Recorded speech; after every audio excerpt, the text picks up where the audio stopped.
Welcome to my channel. என்னோட channel அச்சூஸ் tailoring. நான் tailoring free course ஒன்று ஸ்டார்ட் பண்ணியிருக்கேன். நான் ஏற்கனவே பாலிடெக்னிக்கில் டெய்லரிங் டியூட்டராக இருந்திருக்கேன். தற்போது வீட்டிலேயும் கிளாஸ் எடுத்துகிட்டு இருக்கேன். யூடியூப் சேனல் இப்போது ஆரம்பிச்சிருக்கேன். வீட்டில் இருக்கும் பெண்களுக்கு கற்றுக்கிற மாதிரி தான் இந்த கிளாஸ் அமைஞ்சிருக்கும். பெண்கள் ட்ரெஸ்ஸு எல்லாமே பேசிக்கில் இருந்து லேடிஸ் ட்ரெஸ்ஸு எல்லாமே சொல்லித்தருவோம். சர்டிஃபிகேட்டு அவைலபிள் கிடையாது. அது நீங்கள் வெளியே வாங்கிக்கலாம். இப்போ ஒரு கர்ச்சீஃபுக்கு எவ்வளோ கட் பண்ணணும், எந்த அளவு கட் பண்ணணுங்கிறது தான் இப்போ நம்ம இப்போ பண்ண போகிறோம். முதல்ல டேப்பில் 13 இன்ச்சு நீங்கள் மென்ஷன் பண்ணிக்கோங்க. 13 இன்ச்சுன்னா 4 சைட்லேயும் அந்த 13 இன்ச்சு தான் வரணும்.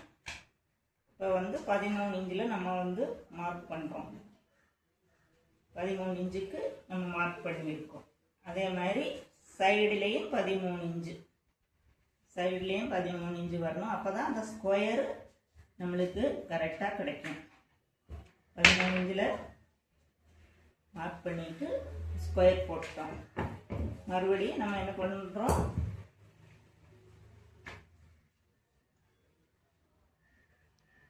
இங்கேயும் அதே மாதிரி 13 இன்ச்சு, 4 சைடும் ஒரே அளவு. அதுதான் கைக்குட்டை. கைக்குட்டை 4 சைடும் ஒரே அளவாக இருக்கணும்.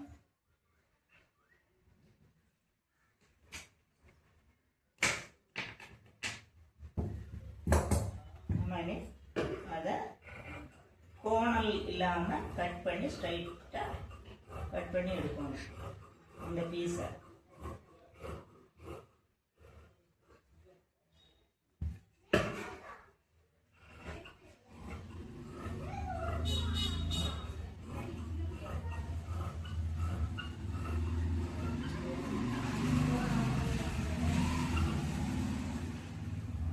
இந்த கைக்குட்டையெல்லாம் இப்படி ஸ்கொயரில் எடுத்து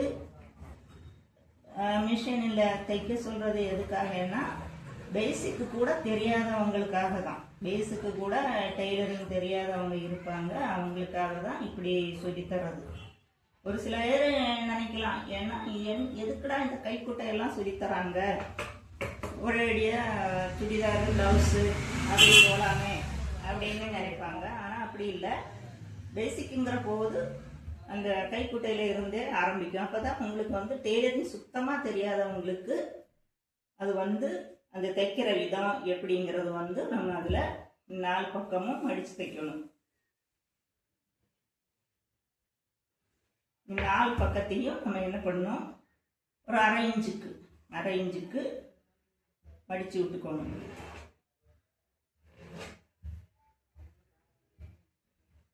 நல்லா நீவி விட்டுட்டு இன்னும் நம்ம இந்த பக்கத்தை மடிச்சுட்டு, உங்களுக்கு நான் சொல்லித்தரது உங்களுக்கு நல்லாவே புரியும்படியாக தான் சொல்லித்தரேன் நான்.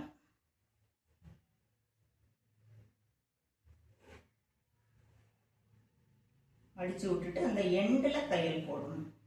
தையல் இந்த சைடு நடுவில் வரக்கூடாது, இந்த சைடும் வரக்கூடாது. தையல் எப்போவுமே இந்த எண்டில் தையல் போடணும். எண்டில் போட்டால் தான் அது நீட்டாக பார்க்க நீட்டாக இருக்கும். அதே மாதிரி மறுபடியும் திருப்பிக்கிட்டு தையல் போட்டாச்சா, மறுபடியும் திருப்பிக்கிட்டு மறுபடியும் இங்கே தைக்கும்போது இங்கேருந்து ஆரம்பிக்கணும். இங்கேருந்து ஆரம்பிக்கும்போது என்ன பண்ணுறீங்கன்னா, கட்டுன்னா இப்படி ஒரு டான் பண்ணணும். பண்ணி நீங்கள் ஆரம்பிக்கணும். ஆரம்பிச்சாச்சுன்னா இந்த தையல் பிரியாமல் இருக்கும். அதுக்காக தான் இப்படி 2 டைம் ஓட்டணும். 2 டைம் இப்படி ஓட்டும்போது இந்த இடம் பிரியாமல் இருக்கும்.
நான் போடுற வீடியோஸ் உங்களுக்கு பிடிச்சிருந்தா லைக் பண்ணுங்கள், ஷேர் பண்ணுங்கள், சப்ஸ்கிரைப் பண்ணுங்கள். கூடவே பெல் ஐக்கான் கிளிக் பண்ணுங்கள். மீண்டும் அடுத்த வீடியோவில் சந்திக்கலாம். தேங்க்ஸ் ஃபார் வாட்சிங்.